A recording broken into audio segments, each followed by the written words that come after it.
ეკონომიკური ზრდის წინასწარი შეფასება გამოაქვეყნა საქსტატმა. უწყების ინფორმაციით 2026 წლის თებერვალში წინა წლის შესაბამის პერიოდთან შედარებით რეალური მთლიანი შიდა პროდუქტის ზრდამ 8,8% შეადგინა, ხოლო იანვარ-თებერვლის საჩვეულო მაჩვენებელი 8,4%-ია.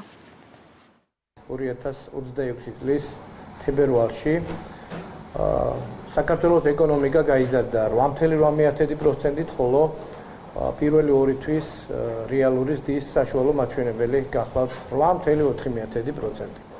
წინა წლის შესაბამის პერიოდთან შედარებით ზრდის მიმართულებით მნიშვნელოვანი წვლილი შეიტანეს შემდეგმა დარგებმა. ეს გახლავთ უპირველეს ყოვლისა ინფორმაციისა და კომუნიკაციის სექტორი, ტრანსპორტი და დასაწყობება, საფინანსო და სადაზღვევო საქმიანობები, ასევე დამამუშავებელი მრეწველობა და სამთო-მოპოვებითი მრეწველობა. 2026 წლის თებერვალში წინასწარი მონაცემებით საფულის ექსპორტი გაიზარდა დაახლოებით 27%-ით, ხოლო იმპორტის მოცულობა გაზრდილია 8,4%-ით.